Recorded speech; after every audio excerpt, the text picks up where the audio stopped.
अस्सलाम वालेकुम।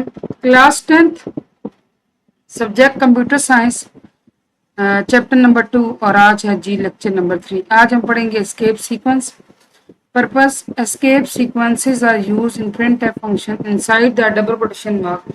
Print f function के अंदर जो आप डबल कोटेशन मार्क इस्तेमाल करते हैं, जिन पर टिक लगे हुए हैं, इनके अंदर ही ये इस्तेमाल होते हैं। और ये करते क्या अगर इनके अंदर इस्तेमाल होते हैं? दे force printf to change its normal behavior of showing output। जब ये अंदर आ जाएंगे तो obvious सी बात है कि आउटपुट थोड़े से मुख्तलिफ तरीके से शो होगी। देखिए वैसे printf क्या करता है, printf आउटपुट शो करता है, लेकिन जब ये printf फंक्शन के अंदर आ जाएंगे तो ये इनकी वजह से आउटपुट थोड़ी डिफरेंट शो होगी। कैसे? यहाँ आप एक मिसाल देखें, printf my name is, देखें प्रिंट एफ के बाद आपको पता है ब्रैकेट आती है और ये डबल कोटेशन मार्क्स आते हैं। ये जो इनको क्या कहते हैं? Double quotation marks. इनको वैसे इन्वर्टेड कॉमास भी कहते हैं, उल्टे कामा है। कामा ऐसे होता है ना, ये उल्टा कामा है, इन्वर्टेड कॉमास। ठीक है जी। इसके अंदर लिखा हुआ माई नेम इज और साथ ही आपको नजर आएगा ये इस्तेमाल हुआ हुआ और इसके बाद अली और फिर ये इस्तेमाल हुआ हुआ और ये। ठीक है जी। अब देखें जो प्रिंट ऐप का अपना सामान था ना सारा, जो उसके स्टेटमेंट का हिस्सा था, वो क्या था? छोटी ब्रैकेट, डबल कामस जो आपने प्रिंट कराना है, फिर ये डबल कामस बंद हुए, डबल कोटेशन मार्क्स, ब्रैकेट बंद, स्टेटमेंट टर्मिनेटर। एक्स्ट्रा चीज क्या आई है? अली से पहले ये आया है और फिर इसके बाद फिर ये है। अब देखिए हुआ क्या है कि इसकी जो आउटपुट है ना वो ऐसे आई है, माई नेम इज और अली के इर्द गिर्द क्या आ गए हैं? Double quotes. ठीक है। अब देखिए यहाँ पे एस्केप सीक्वेंस जो शुरू हो रहे हैं इससे शुरू हो रहे हैं। ये होती है जी बैक स्लैश और ये होती है फॉरवर्ड स्लैश। ठीक है जी। स्लैश कहते हैं ना इसको, स्लैश। तो ये बैक स्लैश है, ये फॉरवर्ड स्लैश है। जो दाएं तरफ शुरू होगी वो फॉरवर्ड स्लैश, जो बाएं तरफ से वो बैक स्लैश, आपको समझाने के लिए। ठीक है।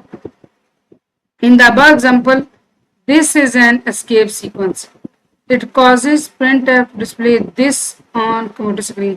ये तो इसका शुरुआत थी ना, और इसकी जब इस पे प्रिंट कंट्रोल आता है तो कंप्यूटर देखता है, कंपाइलर, कि क्या होना चाहिए। जब आगे उसको ये नजर आया तो वो समझ गया कि ये चीज मैंने स्क्रीन पर प्रिंट करानी है। माई नेम इज और अली जो नाम होगा वो किस में आ जाएगा? इन्वर्टेड कॉमर्स में, डबल कोटेशन मार्क्स में। ठीक है जी। अच्छा मजीद हम पढ़ेंगे तो आपको क्लियर होगा, जो कमी बेशी इंशाल्लाह आगे पूरी होगी। Formation escape sequence consist of 2 character. अब देखिए ये आपके लिए बड़ा इंपॉर्टेंट पैराग्राफ है। एस्केप सीक्वेंस 2 हिस्सों को मुश्तमिल होते हैं। The first is all is back slash, ये लिखा हुआ आ गया बैक स्लैश। फर्स्ट हमेशा बैक स्लैश होता है और second varies according to the functionality that we want to achieve. Second जो है ना वो उसकी टाइप होगा जो भी हम करना चाहते थे। अब ऊपर हम ये करना चाहते थे तो बैक स्लैश के फौरन बाद हमने ये लिखा। ठीक है। तो आगे जब हम पढ़ेंगे ना एस्केप सीक्वेंस, एक तो है नहीं, बहुत सारे हैं। तो इसमें क्या होगा कि जो जो मकसद हमने हासिल करना है, जैसी हमने आउटपुट लेनी है ना, बैक स्लैश के बाद हम वैसी चीज डालेंगे। Back slash called escape character which is associated with each escape sequence to notify each escape. कहते हैं जो बैक स्लैश है ना वो जाहिर करता है कि एस्केप सीक्वेंस लिखा हुआ है, इसको एस्केप कैरेक्टर कहते हैं। जब बैक स्लैश आता है तो कंपाइलर समझ जाता है कि इसमें क्या यूज हुआ है? Escape sequence. क्या यूज हुआ है? Escape sequence. Escape character and character next to it are not displayed on screen but they perform specific task assign to them. जो होता है ना एस्केप कैरेक्टर, ये वाला, ये स्क्रीन पर प्रिंट होके नहीं आता। ठीक है। लेकिन जो अगला कैरेक्टर होगा ना वो बताता है करना क्या। आप देखें अली से पहले बैक स्लैश थी ना, पर आउटपुट में बैक स्लैश नहीं आई, लेकिन बैक स्लैश के बाद कामस थे तो वो समझ आ गई कंपाइलर कि मैंने यहाँ कामस लिखनी है। ठीक है। इसी तरह जब अली लफ्ज खत्म हुआ پھر بیک سلیش آئی تو کمپائلر سمجھ گیا کہ پھر اسکیپ سیکوینس آ رہا ہے، کون سا؟ پھر کاما سے. ٹھیک ہے. beside different escape sequence this section. اچھا یہ جی سی میں بڑے عام استعمال، اور آپ نے یہ سارے پڑھنے ہیں. ٹھیک ہے جی. یہ بڑا امپورٹنٹ ہے ٹاپک، اس میں سے کوشچنز آتے ہیں. یہ جی اسکیپ کریکٹر اور یہ سنگل کاما. اگر آپ نے سنگل کوٹ ڈسپلے کرنا ہو، یہ ہے جی بیک سلیش. لیکن اگر آپ نے اصل میں بیک سلیش بھی ظاہر کرانی ہو، ایک اور بیک سلیش لگانی پڑے گی. اس کو تو وہ کر دے گا کمپائلر اگنور، لیکن اس کو اگنور نہیں کرے گا. Backslash A generates an alert sound. ایک نا کمپیوٹر سے الرٹ کی ساؤنڈ آتی ہے. بی ریموو پریویس 4 یا کریکٹر. بی کیا کرتا ہے؟ بیک سپیس ہوتا ہے نا، تو فار ایگزامپل یہ لکھا ہوا ہے نا اے ایم، تو جب آپ یہ یوز کریں گے تو یہ پچھلا ایم کو ریموو کر دے گا، صرف اے رہ جائے گا. ٹھیک ہے نا. یہ ہم آگے دیکھیں گے ان کے استعمالات. اب آ گیا جی نیو لائن والا.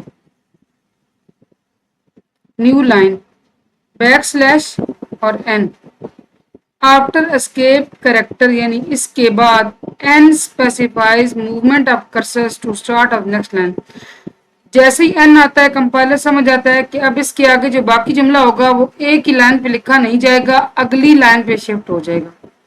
This escape sequence is used to print the output on multiple line. یہ تب استعمال ہوتا ہے جب آپ نے ایک سے زیادہ لائنوں میں آؤٹ پٹ شو کرانی ہو. اب یہاں ایگزامپل دیکھیں. Hash include stdio dot h void main void curly brackets open اور بند. یہ درمیان میں کیا ہے جی؟ بلاکس آف اسٹیٹمنٹس یا باڈی آف مین. ہم نے سارا پڑھا تھا نا، ہم نے یہ پڑھا تھا فرسٹ چیپٹر میں کہ سی پروگرام کیسے ہوتے ہیں. مائی نیم از علی. اچھا اب ہم نے پڑھا ہے کہ پرنٹ ایف کے اندر اور ان کے اندر جو کچھ لکھا ہوتا ہے وہ شو ہوتا ہے. ان ڈبل کوٹس میں لکھا ہوا ہے مائی نیم از علی اور ڈاٹ، تو دیکھ لیں آؤٹ پٹ میں لکھا ہوا ہے مائی نیم از علی، لیکن اس کے فوراً بعد آ گیا بیک سلیش اور این.